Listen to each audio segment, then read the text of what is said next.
نحمده ونصلي على رسوله الكريم اما بعد فاعوذ بالله من الشيطان الرجيم بسم الله الرحمن الرحيم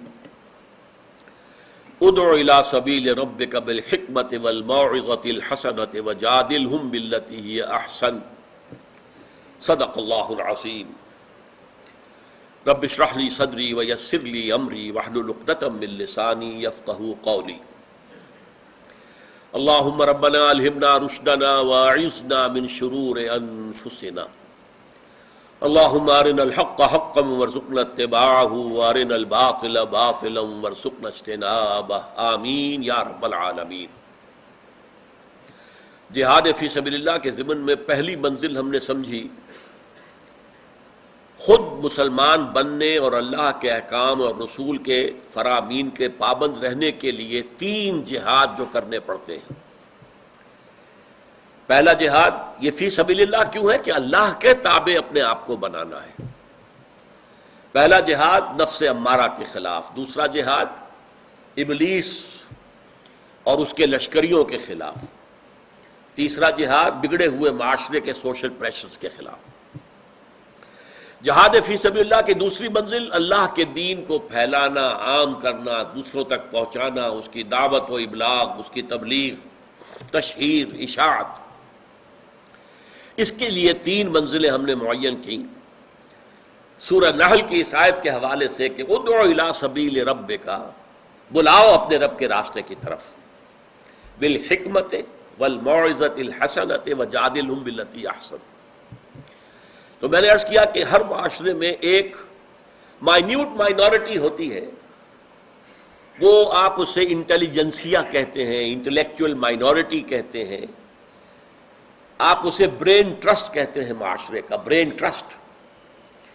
یہ لوگ وہ ہیں کہ جو جذباتی اپیل سے بات کو نہیں مانتے بلکہ عقلی دلیل سے مانتے ہیں، لہذا ان تک دعوت و تبلیغ کا جو حق ادا کرنا ہے وہ اس کے بغیر ممکن نہیں ہے کہ بالحکمہ، فلسفے کے طور پر دلائل کے ساتھ مدلل اور مبرہن کر کے ان کے سامنے لایا جائے، اور اس کے لیے اپنی زندگی وقف کر دینا، لگا دینا ذہین لوگوں کا۔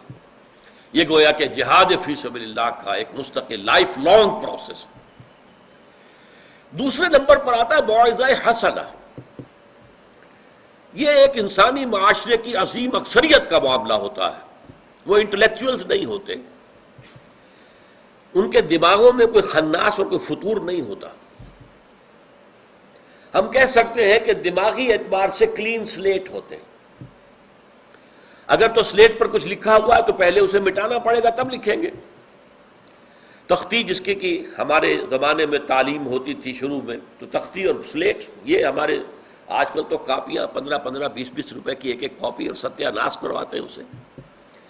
لیکن یہ کہ تختی کو جو دھو لیا پھر دوبارہ پھر لکھا، پھر اس کو دھو لیا پھر لکھ لیا۔ تو وہ تختی جو ہے اگر بھری ہوئی ہے، لکھی ہوئی ہے، تو صاف کریں گے تو پھر اس کے اوپر کچھ اور لکھیں گے نا۔ تو دماغ میں اگر کوئی بھرا ہوا ہے، کوئی غلط نظریہ، کوئی فساد ہے، کوئی ڈارونزم ہے، کوئی مارکسزم ہے، کوئی لاجیکل پازیٹیوزم ہے، کوئی اور ازم ہے، تو پھر پہلے اس کو آپ ہٹائیں گے تو پھر اس سے بات ہوگی نا۔ لیکن کچھ لوگ ہوتے ہیں جن کے کلین سلیٹس کے مانند ہوتے ہیں، کوئی فلسفہ نہیں، کوئی نظریہ نہیں، ان تک آپ براہ راست جذباتی طور پر بھی اپنی بات پہنچائیں گے تو وہ اس کو قبول کریں گے، سمجھیں گے۔ اس کے لیے واعظ کا لفظ ہے۔ واعظ کسے کہتے ہیں؟ موعظہ، نصیحت کی بات، جذبات کی بات۔ جس طریقے سے کوئی واعظ، کوئی بہت بڑا خطیب جب گفتگو کرتا ہے اور لوگوں کے جذبات کو جو ہے وہ ابھار دیتا ہے کہ اگر اس وقت چلو ابھی گھیراؤ کرو تھانے کا، تو لوگ تیار ہو جائیں گے، جانے دینے کو تیار ہو جائیں گے۔ یہ جو جذباتی انداز ہے یہ بھی بہت مفید ہے عوام کے لیے۔ موعظہ حسنہ، اچھی نصیحت، اس اچھی نصیحت کے ذریعے سے دعوت اور تبلیغ بڑے پیمانے پر ہو سکتی ہے۔ اس کی کچھ شرائط ہیں۔ پہلی شرط خلوص اور اخلاص۔ آپ دل سے اس شخص کی بہتری چاہتے ہیں، آپ یہ چاہتے ہیں کہ یہ جہالت میں پڑا ہوا ہے، لا علمی میں ہے، نادانی میں ہے، غلط رخ پر جا رہا ہے۔ آپ اس پر روب نہیں اپنا گانٹھتے، اپنی علمیت کی جو دھونس نہیں جماتے اس پر، خلوص کے ساتھ اس سے بات کرتے ہیں، بھائی یہ راستہ نہیں ہے، راستہ یہ ہے۔ خلوص و اخلاص اور خیر خواہی یہ شرط اول۔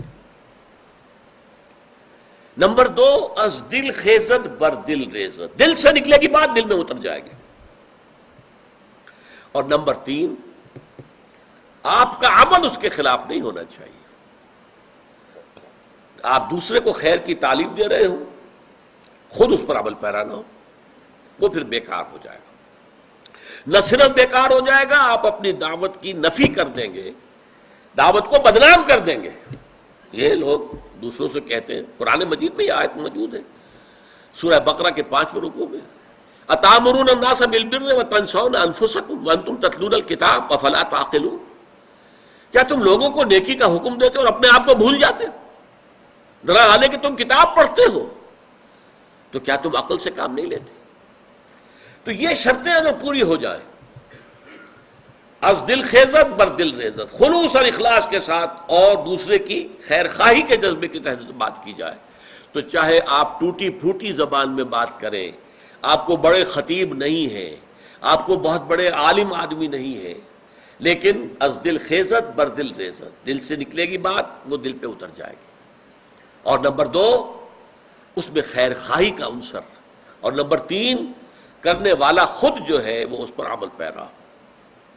جیسے کہ ہم پڑھ چکے ہیں، ہمارا جو چوتھا سبق تھا پہلے حصے کا، وَمَنْ أَحْسَنُ قَوْلًا مِّمَّنْ دَعَا إِلَى اللَّهِ وَعَمِلَ صَالِحًا وَقَالَ إِنَّنِي مِنَ الْمُسْلِمِينَ، اس شخص سے بہتر اور بات کس کی ہوگی جس نے اللہ کی طرف دعوت دی اور خود نیک عمل کیا، عمل صالحًا، اور یہ چیز جو ہے وقال اننی من المسلمین، خود بھی اپنی کوئی دھوس نہیں جمائی میں کوئی آسمان سے اترا ہوا فرشتہ ہوں، نہیں بھائی، میں بھی ایک عام مسلمان ہوں، میں بھی اللہ کے راستے پہ چلنے کی کوشش کر رہا ہوں، اور وہی راستہ میں آپ کے سامنے رکھ رہا ہوں، آپ بھی اس پر چلیں، اسی میں خیر ہے، ہماری ابدی نجات جو ہے وہ اسی میں۔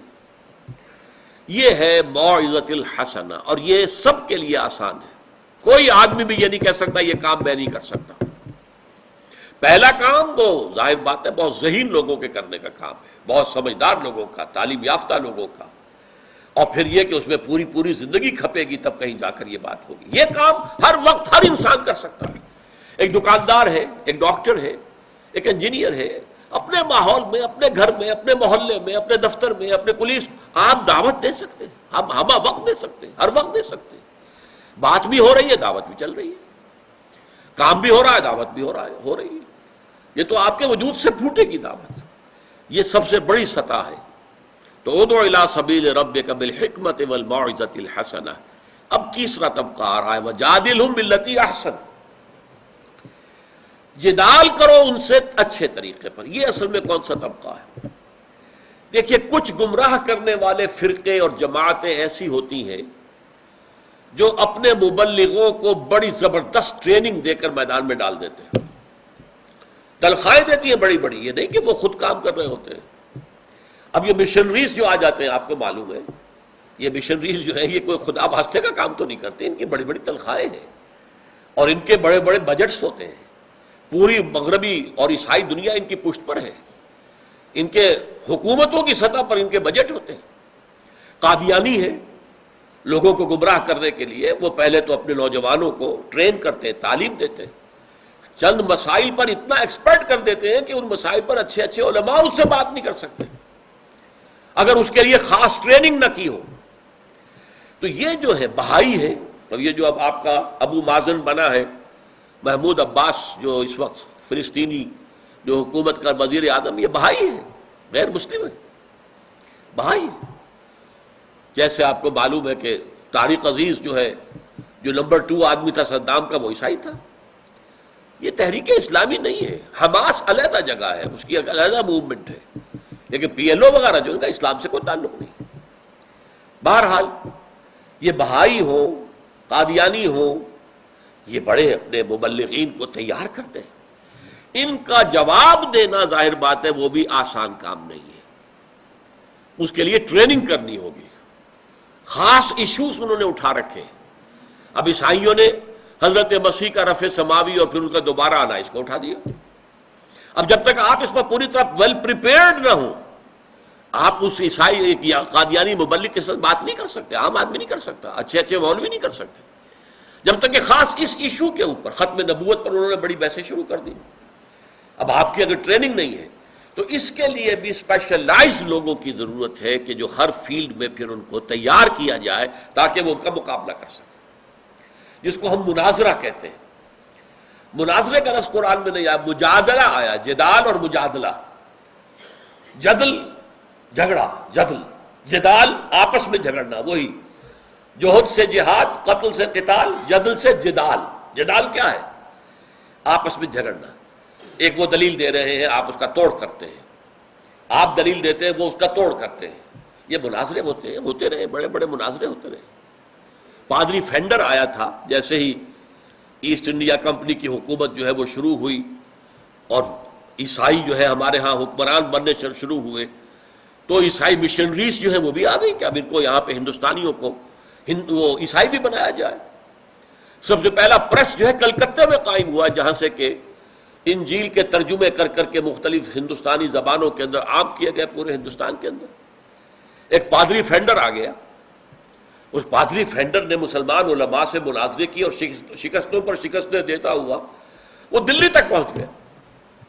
ہر بڑے شہر میں، کلکتہ سے چل کر دلی تک ہر بڑے شہر میں مناظرہ کیا اور علماء کو شکستیں دی۔ علماء چپ، گمسم، انہوں نے بائبل کبھی پڑھی نہیں اور وہ قرآن پڑھ کر آتے تھے اچھی طریقے سے، تو مقابلہ کیسے ہو؟ آپ اعتراض کر ہی نہیں سکتے، بائبل آپ نے پڑھی نہیں، آپ ان کے خلاف ان کی کتاب سے دلیل نہیں لا سکتے تھے کہ آپ نے پڑھی نہیں۔ جیسے آج کل احمد دیدات کرتا ہے، کوئی ہے عیسائی جو اس کے مقابلے میں آ سکا؟ سب کے سب شکست کھا گئے۔ اس نے ان کی کتابوں کو خوب جو ہے اپنی گہرائی میں اتر کر پڑھا ہوا تھا کہ تمہاری کتاب فلاں وقت میں شائع ہوئی تو اس میں یہ لفظ تھا، پھر شائع ہوئی تو یہ لفظ تھا، پھر شائع ہوئی یہ لفظ تھا۔ یہ ساری تفصیل جب شخص دے گا تو ہکا بکا ہو کے رہ جائے گا ہی نہیں، یہ اللہ کا کلام ہو ہی نہیں سکتا، اس میں تو اتنی تبدیلیاں ہو چکی ہیں۔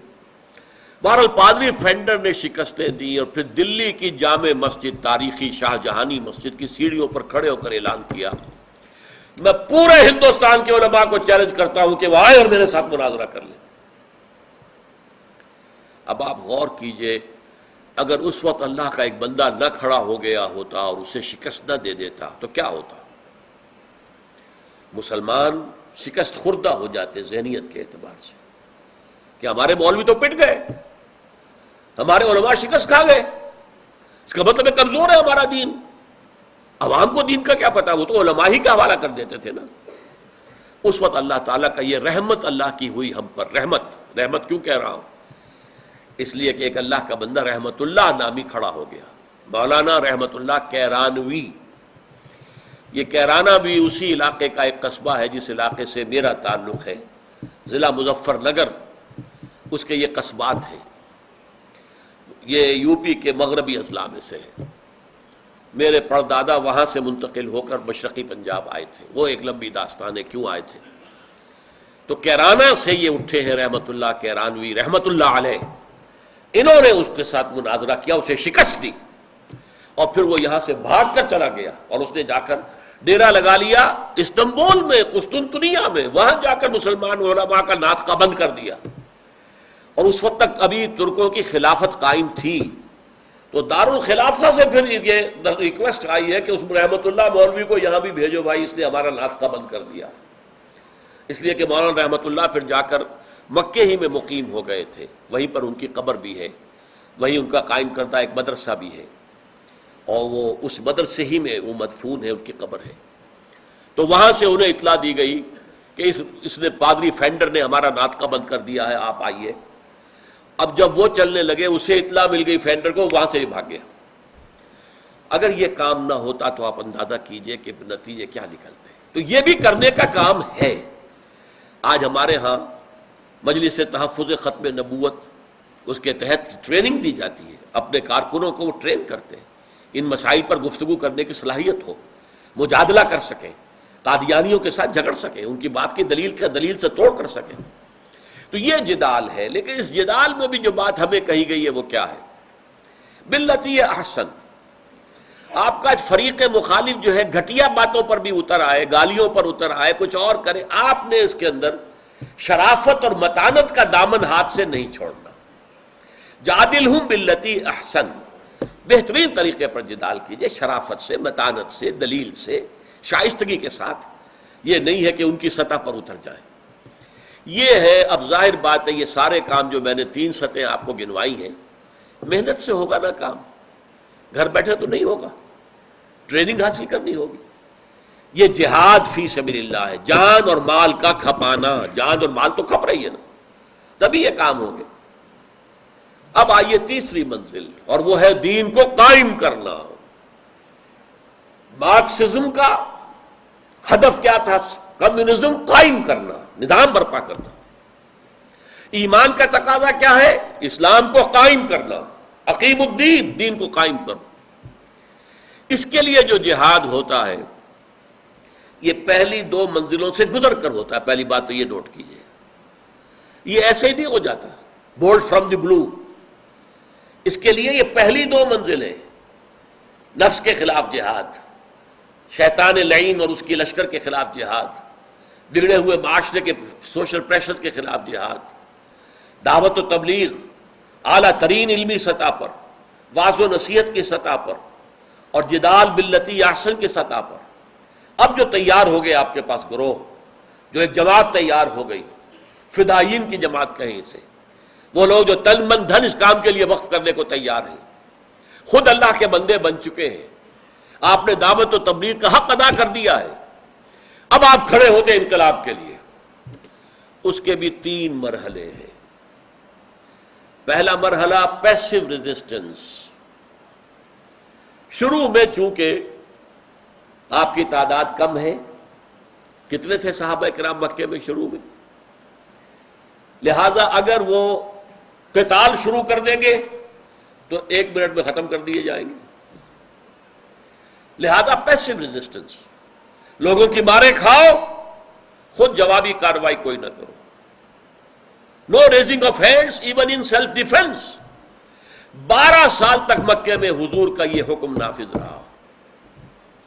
وہ تمہیں مار دیں، قتل کر دیں، تمہیں زندہ جو ہے جلا دیں، جو چاہے کریں، جھیلو، برداشت کرو، تمہارا کیا جاتا ہے؟ جنت تمہاری منتظر ہے، جان گئی اور سیدھے جنت میں پہنچ گئے، تمہارا نقصان تو کوئی نہیں۔ لیکن اگر تم وائلنٹ ہو گئے تو ابھی تو ہماری طاقت بہت کم ہے، اگر انہیں یہ جواز مل گیا، یہ وائلنٹ لوگ ہیں، یہ قتل کرتے ہیں، یہ کرتے ہیں، تو پھر تو وہ ہمیں ایک دن میں کچل کر رکھ دیں گے۔ We have to buy time, and to buy time it is necessary. Passive resistance, صبر کرو، جھیلو، برداشت کرو، کوئی جوابی کارروائی نہیں۔ نمبر 2، جب آپ کی طاقت کافی ہو جائے تو اب آپ چیلنج کریں معاشرے کو، ایکٹیو ریزسٹنس، چھیڑیں نظام کو کہیں سے، اور اس کے نتیجے میں پھر تیسری اور آخری منزل آئے گی، پھر قتال، جنگ۔ حضور کی سیرت مطہرہ کے اعتبار سے یہ 3 مرحلے جو ہیں آپ کو اچھی طرح سمجھ لینے چاہیے۔ پہلے 12 برس تک کیا کام ہو رہا تھا مکے میں؟ جہاد ہو رہا تھا۔ جاہدوا فی اللہ حق جہاد ہی، یہ تو مکی صورت ہے۔ سورہ حج جو ہے مکی ہے، سورہ عنکبوت ہم پڑھیں گے پھر آگے چل کر، مکی ہے۔ وَمَنْ جَاهَدَ فَإِنَّمَا يُجَاهِدُ لِنَفْسِهِ، اور اسی میں پھر وہ لفظ آیا ہے وَإِنْ جَاهَدَاكَ لِتُشْرِكَ بِي مَا لَيْسَ لَكَ بِهِ عِلْمٌ فَلَا تُطِعْهُمَا، اور آخر میں آیا ہے وَالَّذِينَ جَاهَدُوا فِينَا لَنَهْدِيَنَّهُمْ سُبُلَنَا۔ تو جہاد تو ہو رہا تھا مکے میں، لیکن وہ جہاد کیا تھا؟ پہلے اپنا نفس کا تزکیہ، اپنے نفس کو قابو میں لاؤ، دعوت اور تبلیغ پہنچاؤ لوگوں کو، اور پھر نمبر 4، کوئی جوابی کارروائی نہیں کرنی۔ قتل کر دیتے کر دے، اصبروا یا اہل یاسر فإن موعدکم الجنہ، اے یاسر کے گھر والوں صبر کرو، اس لیے کہ تمہارا جو مقام ہے، تمہارا جہاں تمہارے استقبال کی تیاریاں ہو رہی ہیں وہ جنت ہے، جنت میں تمہارے استقبال کی تیاریاں ہو رہی ہیں۔ یہ صورتحال، لیکن جب مدینے میں اللہ نے ایک بیس عطا کر دیا تو اب آپ نے چھیڑا ان کو، مشرکین مکہ کو، ان کے کیروان روٹس کو۔ یہ چیزیں ذرا مشکل ہے اور وقت بھی نہیں ہے اب، تو میری کتاب منہج انقلاب نبوی بہت اہم ہے، بہت اہم ہے، اس لیے نہیں کہہ رہا کہ میں نے لکھی ہے۔ انقلابی عمل کے اعتبار سے سیرت کا تجزیہ جو ہے آپ کو کہیں اور نہیں ملے گا، میں اس کا دعویٰ کر رہا ہوں ڈنکے کی چوٹ۔ ایک ہے سیرت، جیسے آپ کہتے ہیں ہسٹری، فلاں سن میں یہ ہوا، فلاں سن میں یہ ہوا، فلاں کو شکست ہوئی، فلاں کو فتح ہوئی، فلاں کا یہ واقعہ ہو گیا، یہ بغاوت ہوئی، یہ ہسٹری ہے۔ سیرت میں بھی یہ واقعات آپ لیتے جا رہے ہیں، یہ ہسٹری، یہ سیرت ہے۔ ایک ہے فلسفی آف ہسٹری، یہ کیوں ہوا، فتح ہوئی تو کیوں ہوئی، شکست ہوئی تو کیوں ہوئی، کوئی اوپر گیا تو کیوں گیا، کوئی نیچے گیا تو کیوں گیا، یہ ہے فلسفی آف ہسٹری۔ تو سیرت اور ہے اور سیرت کا فلسفہ اور ہے، فلسفی آف دی سیرہ۔ تو میں دعوے دار ہوں اس بات کا کہ میری کتاب منہج انقلاب نبوی یہ فلسفہ سیرت کے اوپر کتاب ہے، واقعاتی اعتبار سے بھی ہے لیکن اس کا تجزیہ ہے فلسفیانہ انداز میں۔ تو پیسو ریزسٹنس، ایکٹیو ریزسٹنس، اور اس کے نتیجے میں پھر جنگیں شروع ہو گئیں، جنگ بدر ہوئی، جنگ احد ہوئی، غزوہ احزاب ہوا، وغیرہ وغیرہ وغیرہ۔ یہ پھر قتال فی سبیل اللہ، یہ نئی منزل ہے، نوٹ کر لیجئے۔ یہاں جہاد جیسے پیرامڈ ہوتا ہے مصر کا، احرام مصر نیچے سے کتنا چوڑا، اوپر جاتے جائیں گے تنگ ہوتا جا رہا ہے، اوپر جا کر وہ ٹاپ دکھا گئی۔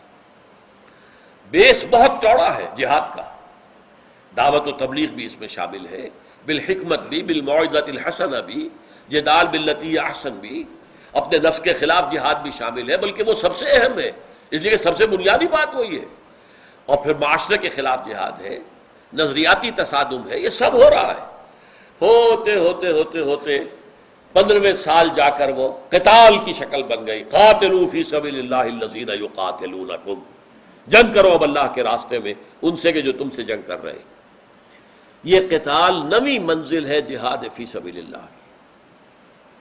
تو نوٹ کر لیجئے، بلند ترین منزل قتال فی سبیل اللہ ہے، اور چونکہ یہ بلند ترین منزل ہے اسی لیے کہا گیا اسی سورہ صف میں، ان اللہ یحب الذین یقاتلون فی سبیلہ صفا کانہم بنیان مرصوص۔ یقیناً اللہ تعالیٰ محبت کرتا ہے اپنے ان بندوں سے جو اس کی راہ میں جنگ کرتے ہیں ایسے صفے باندھ کر جیسے سیسا پلائی ہوئی دیوار ہے۔ دشمن کا کوئی ریلا جو ہے ان کی صف کو توڑ نہیں سکتا، جیسے سیسا پلائی ہوئی دیوار۔ آج آپ کہیں گے جیسے ری انفورس کانکریٹ کی وال ہے، اسے کوئی ہلا نہیں سکتا۔ ایسے صفے باندھ کر جب اللہ کے بندے اللہ کے دین کو قائم کرنے کی جد و جہد میں، اللہ کے دین کے قیام کے لیے، اقامت دین کے لیے، اللہ کی حکومت قائم کرنے کے لیے، اللہ کا نظام برپا کرنے کے لیے، نظام خلافت قائم کرنے کے لیے جب میدان جنگ میں آتے ہیں جان ہتھیلی پر رکھ کر، تو یہ محبوبیت خداوندی کا مقام ہے۔ تو بلند ترین منزل، نویں اہم ترین منزل، المجاہد من جاہد نفسہ، اصل مجاہد وہ ہے جو اپنے نفس سے جہاد کرے۔ اگر یہ کام آپ نے نہیں کیا اور کود گئے نویں منزل پر، تو اول تو یہ کہ کہیں نیچے گریں گے، ہاتھ پاؤں ٹوٹیں گے آپ کے، اور یا نمبر یہ ہے کہ آپ کا وہ جہاد قتال خالص نہیں ہوگا، وہ آپ کی نفسانیت کے لیے ہوگا، وہ اپنا جوہر شجاعت دکھانے کے لیے۔ حضور سے پوچھا گیا، حضور کوئی شخص ہے جو جنگ کرتا ہے اپنی بہادری کا اظہار کرنے کے لیے، شجاعت، کوئی شخص ہے جو جنگ کرتا ہے کسی عصبیت کی وجہ سے۔ اس کی مثال سمجھ لیجئے، فرض کیجئے آپ کی کوئی دشمنی پرانی چلی آ رہی ہے کسی قبیلے کے ساتھ، اور اب صورت ایسی ہو گئی ہے کہ حضور بھی اس قبیلے کے خلاف کوئی مہم بھیج رہے ہیں۔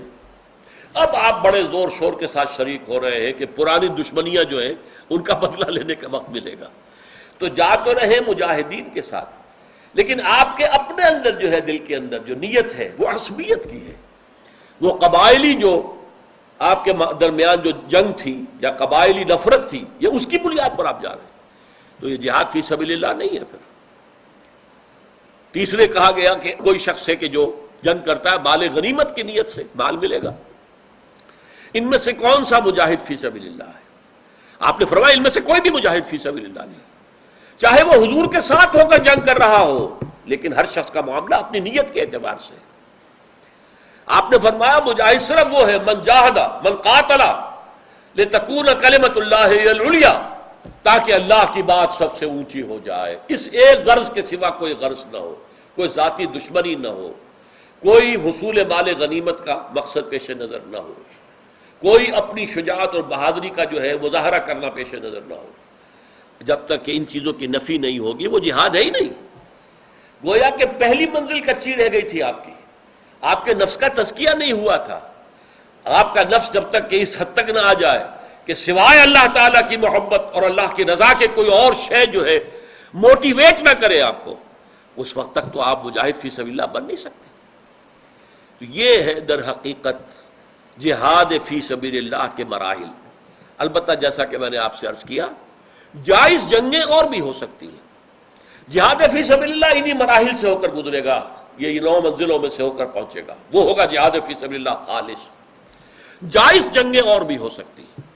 کسی مسلمان ملک کے اوپر کوئی دوسرا کوئی غیر مسلم جو ہے وہ حملہ کر دیتا ہے، اس میں دفاع کریں گے، وہ بھی جہاد ہے، اور اس میں جان دینی شہادت ہے. جیسا کہ میں نے کہا مال کی اپنی حفاظت کرنا بھی شہادت ہے اگر اس میں جان دینی پڑ جائے، لیکن اسے جہاد فی سبیل اللہ نہیں کہیں گے. وہ ہے دفاع کا، اپنا ملک کی دفاع ہے جو آپ کرنا چاہ رہے ہیں. تو اس طریقے سے جہاد زندگانی سے ہم نے بات شروع کی. جہد للبقاء، اسٹرگل فار ایگزسٹنس، پھر struggle to get your freedom, your rights, and then the struggle in the name of some ideology, in the name of some system of life. یہاں ایمان کی بنیاد پر جو جہاد فی سبیل اللہ ہے اس کی پھر 9 منزلیں ہیں. اللہ تعالی ہمیں توفیق عطا فرمائے کہ ہم اس کی ابتدائی منزل سے شروع کر کے اور ہدف اپنے سامنے رکھیں آخری منزل تک پہنچنے کا.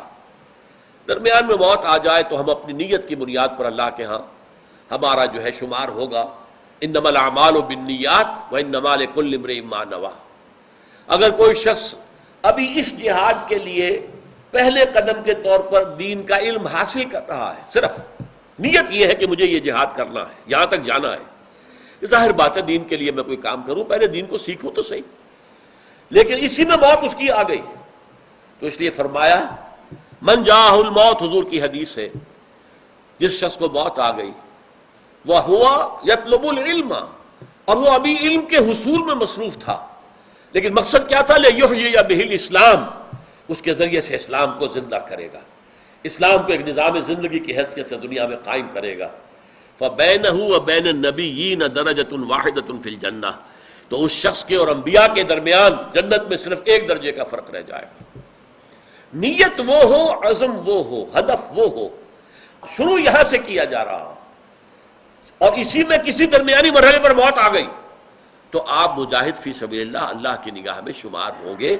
اور آپ کی جیسے کہ فرمایا گیا سورہ نساء میں، کوئی شخص مکے سے چل پڑا ہے مدینے ہجرت کی نیت سے، راستے میں موت آ گئی، فقد وقع اجرہ علی اللہ، اس کا اجر، اس کا ثواب اللہ کے ذمے قائم ہو گیا.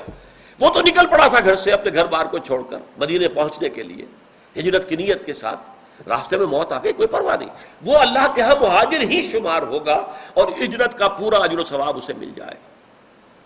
تو اللہ تعالیٰ اس معنی میں ہمیں جہاد کی توفیق عطا فرمائے.